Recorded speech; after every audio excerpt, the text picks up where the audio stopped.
Anda kembali di iNews Pagi pemirsa. Sekjen PDI Perjuangan Hasto Kristianto divonis hukuman penjara 3,5 tahun. Ya, hakim menyatakan Hasto terbukti bersalah dalam kasus suap serta perintangan penyidikan perkara Harun Masiku.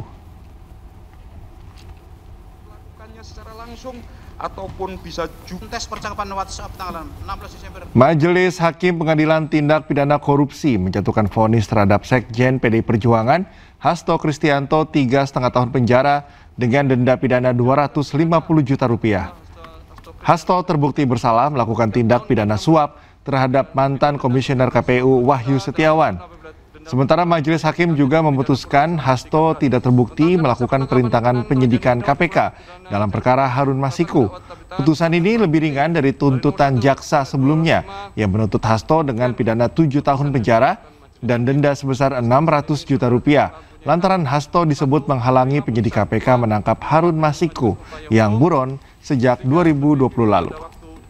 Apabila tidak menentukan sikap dalam 7 hari kepada terdakwa Hasto Kristianto dengan pidana penjara selama 3 tahun dan 6 bulan dengan pidana denda sebesar 250 juta dengan ketentuan apabila denda tidak dibayar diganti dengan pidana kurungan selama 3 bulan. Menetapkan masa penangkapan dan penahanan telah jadi terdakwa dikurangkan pidana yang dijatuhkan, menetapkan terdakwa tetap ditahan, menetapkan barang bukti. Proses persidangan kami junjung tinggi, lembaga peradilan tetap kami hormati, tetapi dengan adanya berbagai fakta yang masih disembunyikan tersebut, berupa aliran dana yang seharusnya adalah tahap pertama 750 juta, tapi kemudian dikatakan 400 juta, maka ini telah menyentuh aspek keadilan itu. Karena itulah tema dari pledoi kami adalah menggugat keadilan. Pemirsa, momen haru terjadi selepas sidang pembacaan vonis Sekjen PDI Perjuangan Hasto Kristianto. Hasto memeluk istrinya Maria Stefani Ekowati usai divonis 3,5 tahun penjara.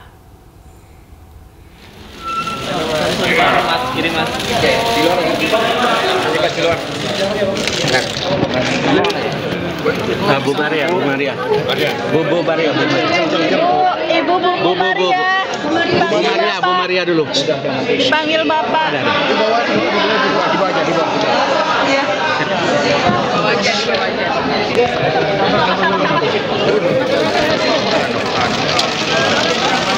Pemirsa, momen ini terjadi usai pembacaan vonis, di mana usai sidang ditutup, Hasto kemudian menghampiri istrinya. Pemirsa, mereka terlihat berpelukan tanpa banyak kata yang terucap. Diketahui pemirsa, Hasto divonis pidana penjara selama 3 tahun 6 bulan dan denda sebesar 250 juta rupiah.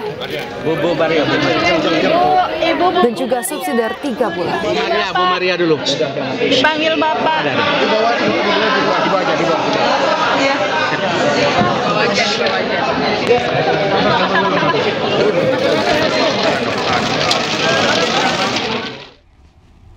Sementara itu, mantan Gubernur Jawa Tengah Ganjar Pranowo hadir dalam sidang vonis Sekjen PDIP Hasto Kristianto di Pengadilan Tipikor Jakarta. penuntut umum tidak berhasil. Ganjar duduk di baris kedua kursi pengunjung sidang. Di seberang kursi Ganjar nampak hadir pula sejumlah elit PDIP seperti Adian Apitupulu, FX Hadi Rudiatmo, dan juga Jarod Saiful Hidayat. Keempatnya kompak mengenakan pakaian berwarna hitam. Usai pembacaan vonis 3,5 tahun, Ganjar Pranowo menghampiri Hasto Kristianto. Ganjar nampak menyalami dan memberikan semangat, kemudian dukungan untuk Sekjen PDIP Hasto Kristianto.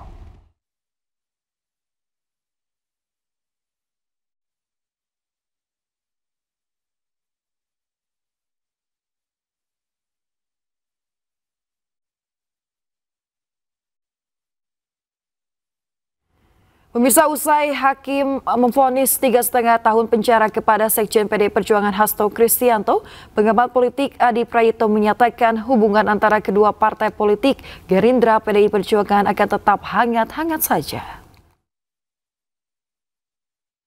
Terdakwa Hasto Kristianto tidak terbukti secara sah dan menyatakan bersalah melakukan tindak pidana menjatuhkan pidana kepada terdakwa Hasto Kristianto dengan pidana penjara selama 3 tahun dan 6 bulan.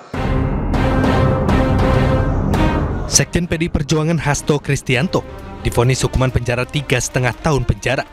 Usai hakim menyatakan Hasto terbukti bersalah memberi suap mantan komisioner KPU Wahyu Setiawan terkait pengurusan pergantian antar waktu anggota DPR periode 2019-2024 untuk Harun Masiku.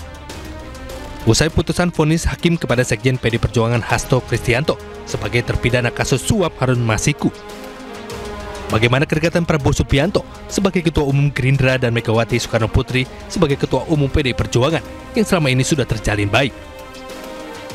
Saya kira vonis Hasto hari ini terkait dengan kasus Harun Masiku itu tidak akan mengubah apapun terkait dengan hubungan politik antara Gerindra dengan PDIP, antara PDIP dengan pemerintahan hari ini.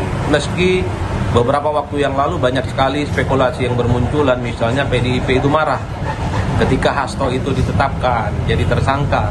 Bahkan Hasto misalnya sempat dituntut 7 tahun penjara. Tapi dalam praktiknya banyak sekali event-event politik yang menunjukkan bagaimana hubungan politik antara Gerindra dengan PDIP baik-baik saja. Hubungan politik kedua partai Gerindra dan PDI Perjuangan tidak akan mengubah apapun usai hakim menyatakan vonis 3,5 tahun penjara kepada Sekjen PDI Perjuangan Hasto Kristianto, dan hubungan antara kedua partai ini akan hangat-hangat saja. Tim Liputan iNews melaporkan. Ke informasi selanjutnya, pemirsa, usulan penghapusan pilkada langsung kembali mencuat dan menuai berbagai tanggapan dari berbagai pihak. Sejumlah parpol dan lembaga legislatif memilih untuk mengkaji lebih dalam sebelum mengambil sikap.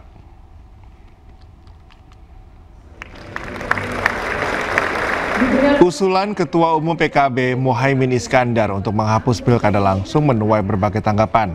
Dalam Harlah PKB ke-27 di Jakarta, Caimin mengusulkan agar kepala daerah dipilih DPRD atau ditunjuk pusat demi efektivitas pembangunan. Menanggapi hal itu, Komisi 2 DPR RI menyatakan belum bersikap resmi, namun menegaskan seluruh usulan termasuk gagasan penghapusan pilkada akan dicatat untuk pembahasan di DPR. Ketua Komisi 2 M. Rifki menyebut pemisahan pemilu nasional dan daerah sudah dilakukan di 2024 dengan jeda waktu Februari dan November.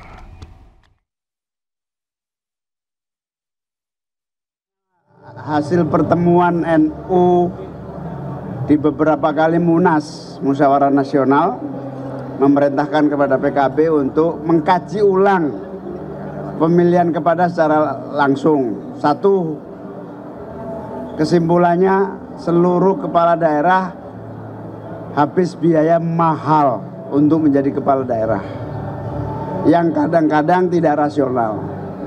Yang kedua, ujung-ujungnya pemerintah daerah juga bergantung kepada pemerintah pusat dalam seluruh aspek, belum bisa mandiri atau apalagi otonom. Kami masih melakukan pencermatan, masih melakukan pengkajian, dan sampai saat ini kami belum menyampaikan sikap resmi. Nah, Komisi 2 DPR RI sebagai bagian dari DPR RI posisinya adalah menunggu penugasan dari pimpinan DPR RI terkait dengan kapan waktu revisi Undang-Undang Pemilu akan digulirkan. Senada dengan sikap DPR RI, Partai Berkarya melalui Ketua Umum terpilih Muhammad Ridwan Andreas menilai perlu kajian strategi sebelum mengubah sistem yang sah secara undang-undang. Menurutnya setiap sistem punya kelebihan dan kekurangan dan harus diputuskan secara hati-hati. Usulan penghapusan pilkada masih akan menjadi perdebatan panjang di tingkat politik maupun publik. Kaji kembali kira-kira apa efek positifnya maupun efek negatifnya, ya kan. Kalau sekarang kan kita berbicara masalah pemilihan kepala daerah, pilpres, itu energi terbuang banyak sekali, anggaran terbuang banyak sekali, logistik terbuang juga banyak sekali. Nah, itu kan tentu ada efek positif, efek negatifnya. Mungkin itu kan pesta rakyat, kontestasi pemilu itu, baik itu pilkada, pilpres, pileg, itu kontestasi pemilu itu kan pesta rakyat, tapi jangan dikonotasikan negatif seperti itu. Kita beralih ke informasi lain, pemirsa. Polisi masih mencari ponsel milik diplomat Kemlu Arya Daru Pangayunan. Pengungkapan isi ponsel seharusnya bisa menjadi petunjuk jejak digital Arya Daru Pangayunan sebelum meninggal dunia.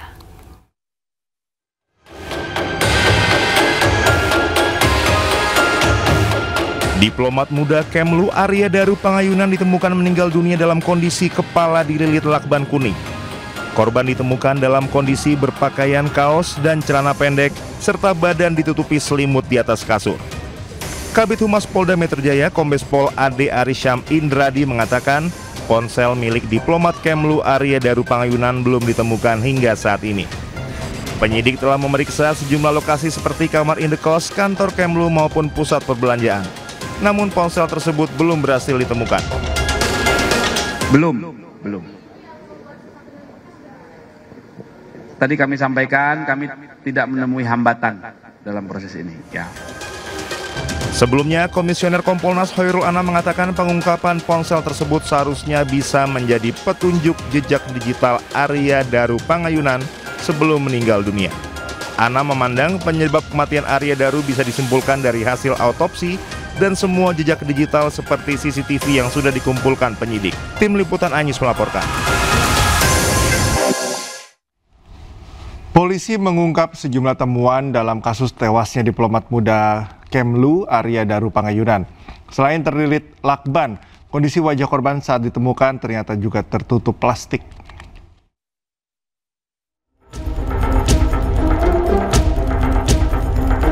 Polda Metro Jaya terus mendalami kasus kematian diplomat muda Kementerian Luar Negeri Arya Daru Pangayunan yang jasadnya ditemukan di kamar kosnya di kawasan Menteng, Jakarta Pusat pada 8 Juli 2025.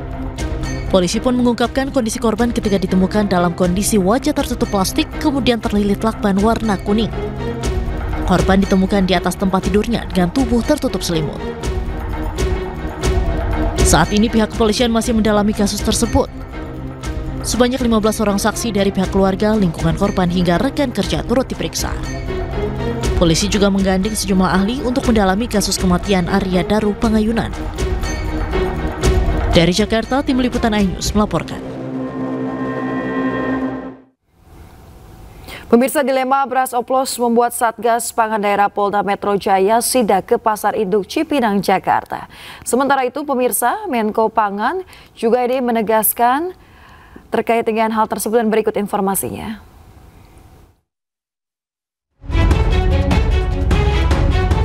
Tim Satgas Pangan Daerah Polda Metro Jaya memantau langsung kualitas dan perkembangan harga beras di Pasar Induk Cipinang, Jakarta Timur.